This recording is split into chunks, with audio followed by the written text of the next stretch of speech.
So, when did counseling stop being about problem solving? Well, not anymore.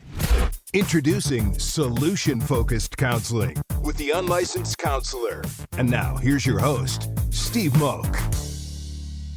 Well, hello and welcome to another episode of The Unlicensed Counselor. My name is Steve Moak. I am The Unlicensed Counselor. It is another stunner of a day out here in sunny Scottsdale, Arizona. So grateful that you all chose to join us wherever you're listening, at the gym, in your car. Appreciate it. Got another look at the numbers here. Episodes, downloads, shares going up. Appreciate it. Thank you. Please continue to do what you're doing. If you find a topic or find something interesting that I'm talking about and want to share it with a friend, cost you nothing. Sure appreciate it from this end. And what kind of started as just a fun little project is turning into something pretty cool. So couldn't do it without everybody that's out there. And again, thank you for all the support. And speaking of support, I want to get into a thank you for our sponsors as they continue to support us.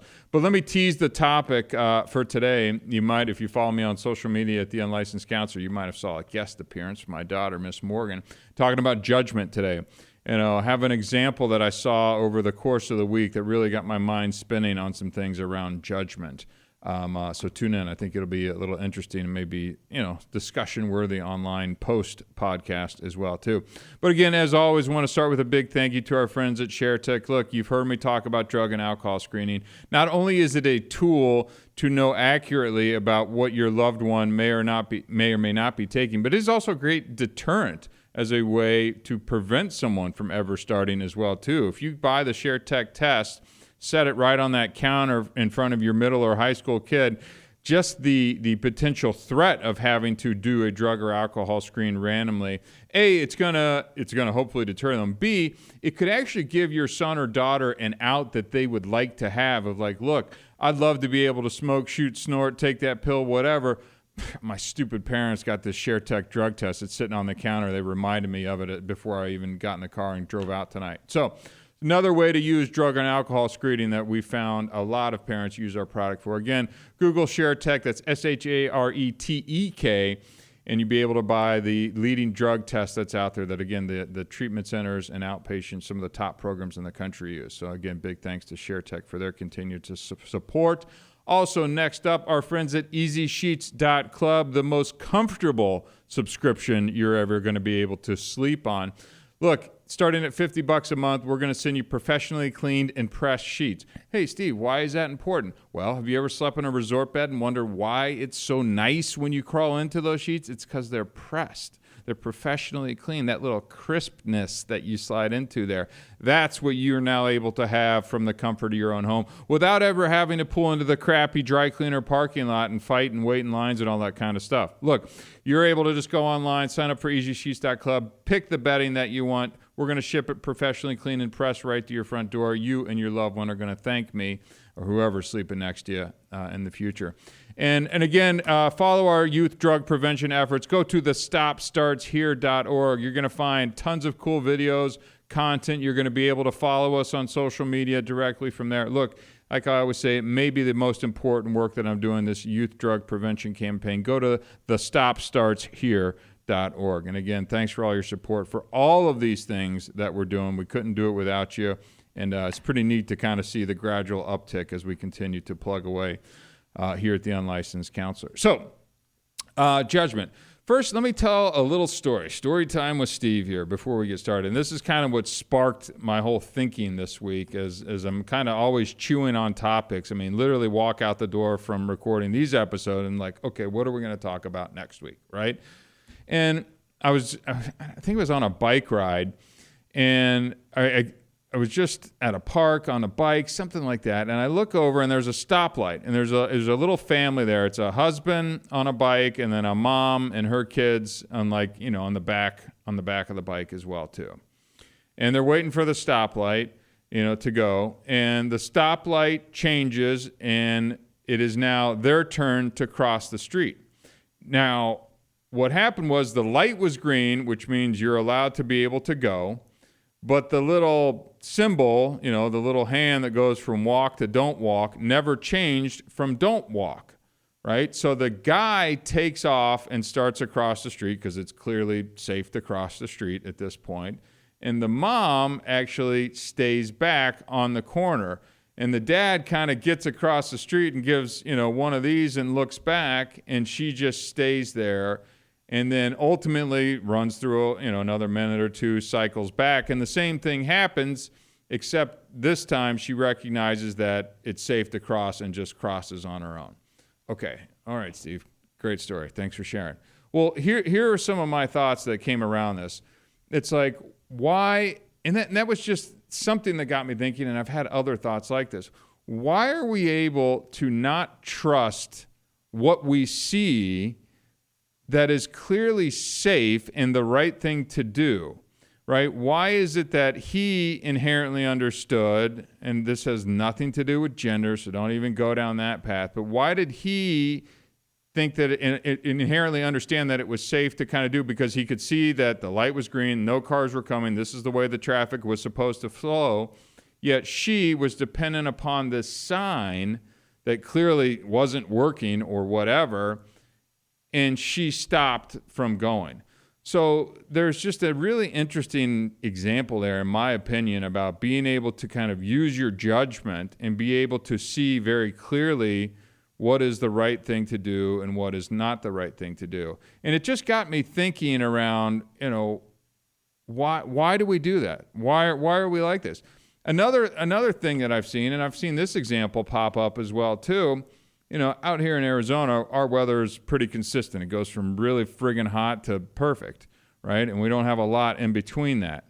But I've seen people who will, look at the weather app and other places and things like that, and they're like, ooh, it's going to be this, that, and the other, and they'll get dressed up in one way versus I'll go outside, feel what the weather is, look at the weather thing, but also kind of make my own decision about what to wear based on exactly what I'm seeing and not dependent upon an app, what I see on a screen, what someone's telling me on the news about what it's going to be. So it's this kind of this little dissonance that we have between what you're actually seeing in reality and what you're kind of being influenced in one way, shape, form, or another, and how you make judgment around that. And why does one kind of take the lead over another?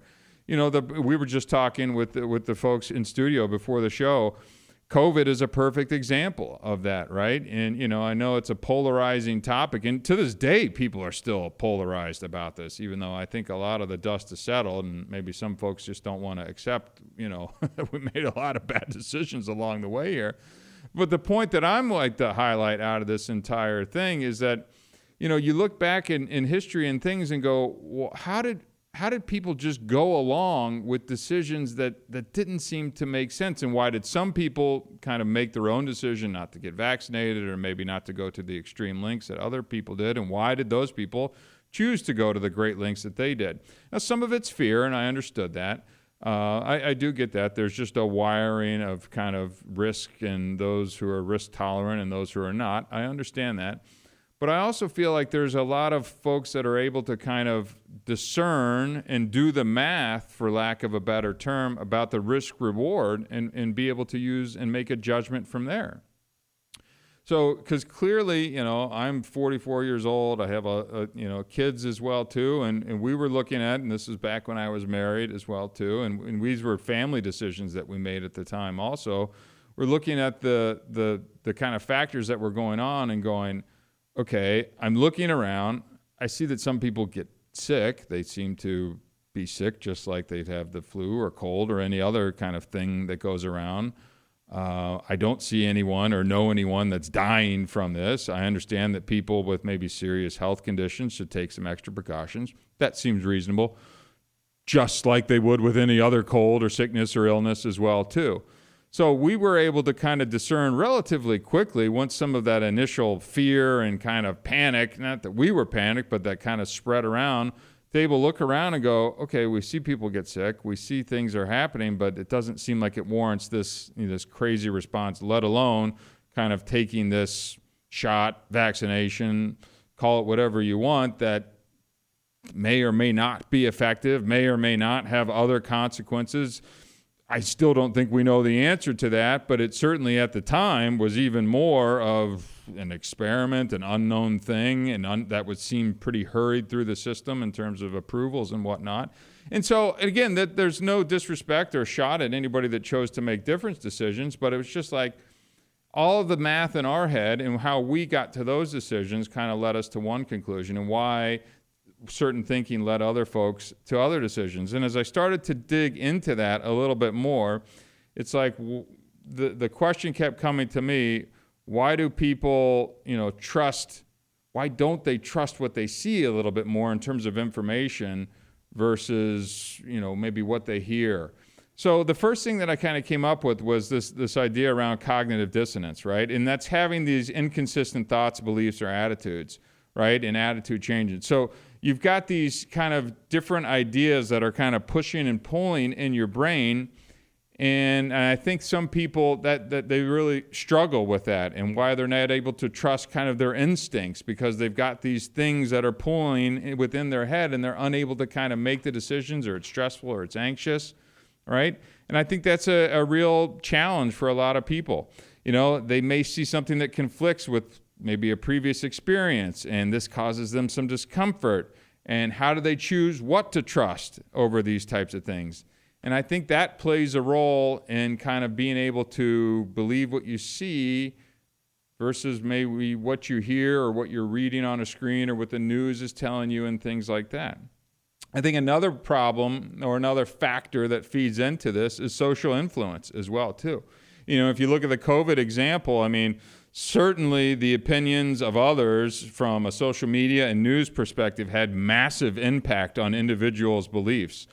People who maybe would not go along with group things and think like that were so highly pressured by society, celebrity, government, CDC, you name it. There were people that said, if you didn't get vaccinated, you should be not into the hospital. I lost a grandma during that time at a nursing home in Michigan that no one was able to allow and go in to see because of these extreme measures, and she passed away, and we didn't get to be there for that. So, this is from the president to local officials to mayor to schools to everything, that were beating people up because they had different opinion, or they read the facts differently and chose to make different opinions. So, talk about, that was an extreme example of how social influence, really pushed people into maybe making decisions that they might not have made otherwise.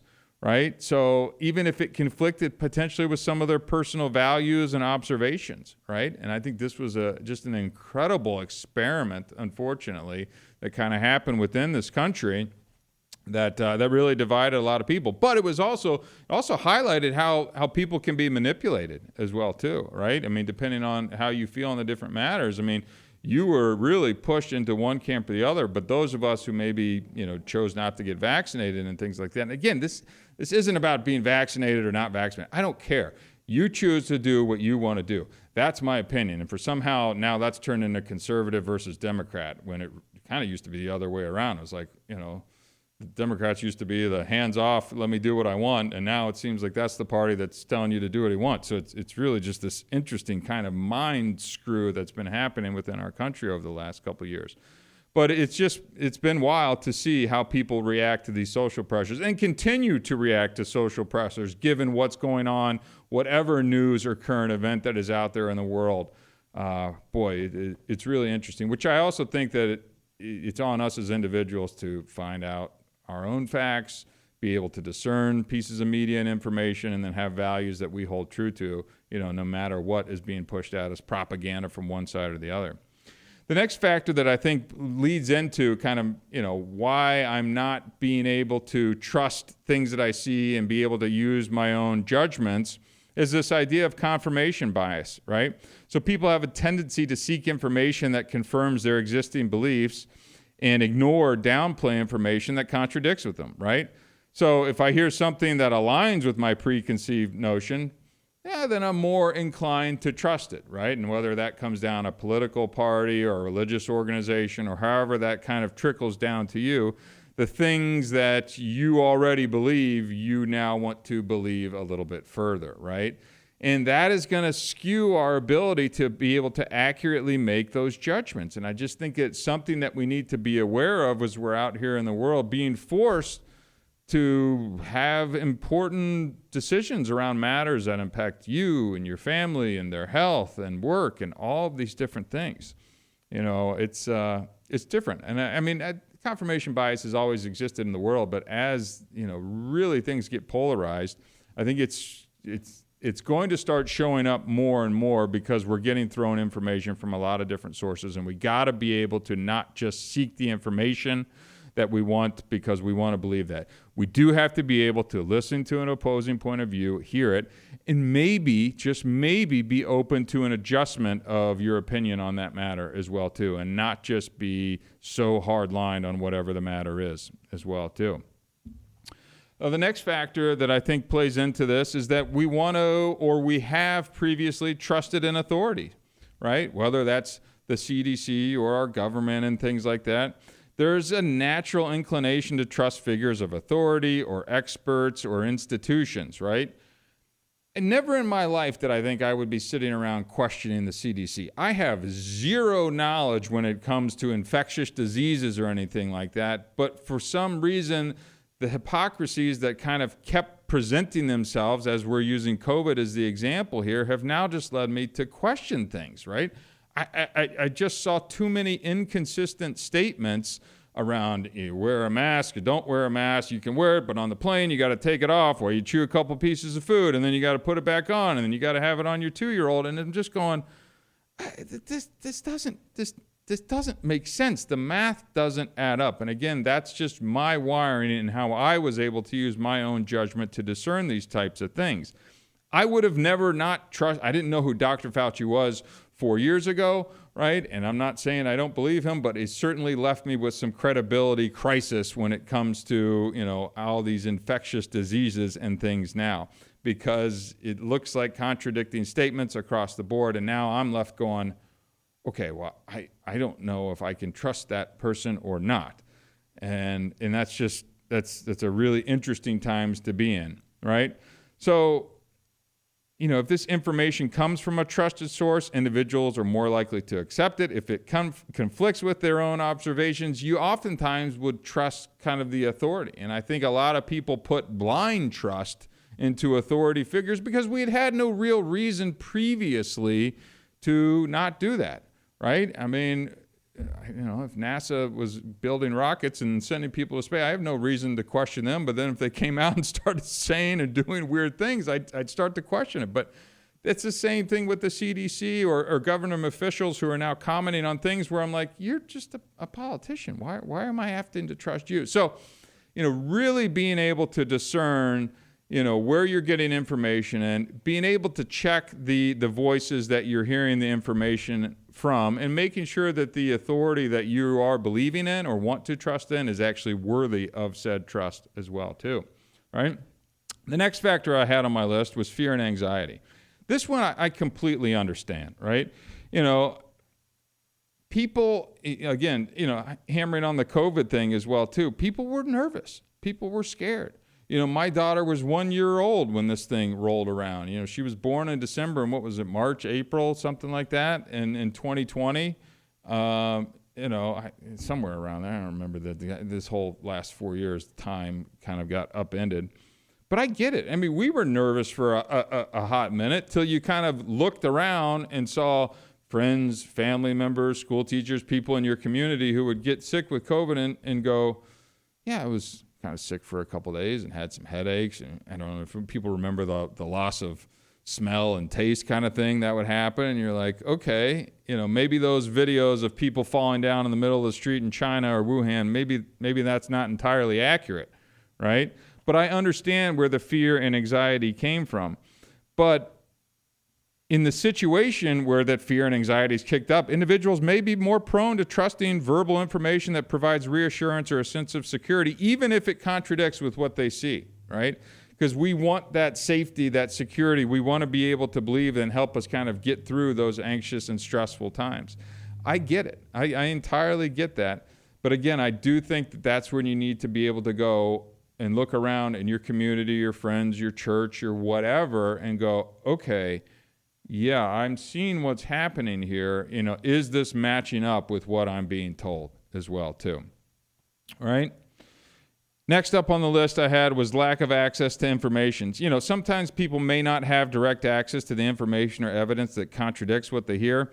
In this case, you may rely on verbal information more readily than kind of what you see out there in the world. So if you're just not getting the full picture and you're only getting one side of the story right now, I think that's going to skew how you're able to make these judgments. So again, making sure that you're using your judgment, you're listening to multiple sources. I think that that's something that we've learned. However, political affiliation that you have, let's listen to CNN and Fox and then ignore them both and then be able to go find your own information elsewhere out in the world because they're both crap, right? So I'm not just trying to bash one side or the other here. This is about being able to trust your eyes, use your instincts, not be afraid to kind of stand up and use your own judgment within reason and maybe vet it with a couple different people to make sure you're on, some level footing, but then be able to make judgments that are going to impact your family, reasonably, not just based on hysteria or hype or fear or groupthink and these other things that have really popped up in the last few years. I think another thing that this really came, especially from social media and quote-unquote celebrities, is persuasive communication, right? That can significantly influence your beliefs. If someone presents information in a compelling and convincing manner, you may be swayed to trust that spoken word even in the face of compelling visual evidence. Again, we saw compelling visual evidence that this wasn't doing all the things that we were going to do. Although a lot of the visual evidence was video clips. I mean, if you just saw another video clip of a person getting stabbed with a needle or long lines here and there, when it turns out a lot of time that footage was misleading. But if you hear celebrities, social media, people touting the benefits of vaccinations or, doing all these other things that maybe you wouldn't normally do, you can be persuaded, you can be moved, even if it may or may not, even if it really contradicts with some of the views that you may have too. And there's a bit of that's okay, but I just think that you need to be able to understand the source where this information's coming from and also go, am I being persuaded? Is this propaganda? Am I hearing this accurately? Is this something that I need to be listening to? Or is that person just somebody who does stand-up comedy that I really like? Or they're on a TV show that I find really entertaining? And maybe they're not my trusted source that'll make a decision if I want to, make health decisions for my kids and my family and things like that. Again, just using COVID because it's a recent example that is on everybody's mind of exactly how not trusting kind of what you're seeing necessarily in the world and the impact that it can have. And the last factor that I had on this was kind of the emotional connection piece as well, too.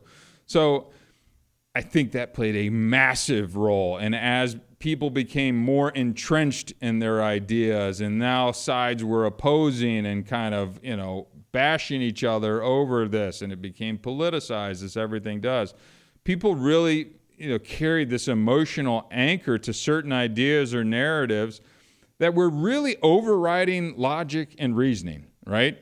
If what people hear resonates with them emotionally, they're more than likely going to trust it, even if, again, contradicts what they're seeing out there in the world. And there's just no better example in the world than COVID of how people were putting masks on 2-year-olds and thinking that that's a rational decision, or that, closing the beaches and things like that when it's probably the safest place in the world to get out there and be when we're talking about an infectious disease, if that's what it's called. Those things contradicted in my head at the time. They still do to this day, and I think it's borne itself out over the course and time. But the emotional connection, and I think it started with fear before it even got to the emotional thing. I think it started with fear, and then that people got so dug into their beliefs on both sides that it just created this inability to move and kind of use logic to start to parse this thing out. This isn't bashing on anybody who made different decisions for the health and wellness of their family. I believe you have every right to do that. You can make those decisions. I don't believe in forcing people into those types of decisions, but I do think it's important that we're able to kind of assess how we're getting to those decisions and what influences are impacting our ability to make those decisions as well, too. Am I trusting a celebrity? Am I trusting a government agency or a person? Am I reading all of the information? Are my eyes telling me that this is a big enough problem that I need to take action in this way, shape, or form? So, it seems, I know the COVID thing's been beat to death a little bit, and I'm not here to rehash it because I certainly am tired of it as well, too. But the idea of just seeing this individual, not cross the street when clearly there were no cars coming, the lights are green, and this is the time to cross the street, and yet they were dependent on a little sign to tell them that it was safe and that it was the way to do it, and that they weren't able to use their own judgment right there in that moment in time to know that it's safe. I just thought that was just a quick microcosm into judgment and how people get there, what they trust, how they don't trust things, and it just got me thinking. So it kind of got me spun up on this entire topic around judgment and things like that as well, too. Look, I know I probably said some things today that are going to piss some people off, so be it. That's fine. This isn't really to offend anybody, to harp on anybody, one side or the other, but what it is about, how do we make judgments? Why don't we trust the things that are right there in front of our eyes versus being influenced by others and how we get to those decisions? So take some time, think about this, listen to it, re-listen to it, share it with a friend. Maybe we can have a discussion. Light me up on social media. I'd be happy to go back and forth with anybody who has different thoughts on this topic. I want to have my influence, my decisions challenged and think. I want to think about a new way or idea and how we got there. So if you've got something and you want to share it, let me know. Maybe I'll bring it up on the next episode and we can kick off the show talking about, hey, I had my point of view changed. I'm not just entrenched to the point where I don't want to move, right? And I think I wish more people would kind of approach things with that attitude versus this is my point, I'm going to stick to it come hell or high water. So boom, good stuff. That's all she wrote. All right. Well, again, my name is Steve Moak. This is The Unlicensed Counselor. Until next time, thank you very much.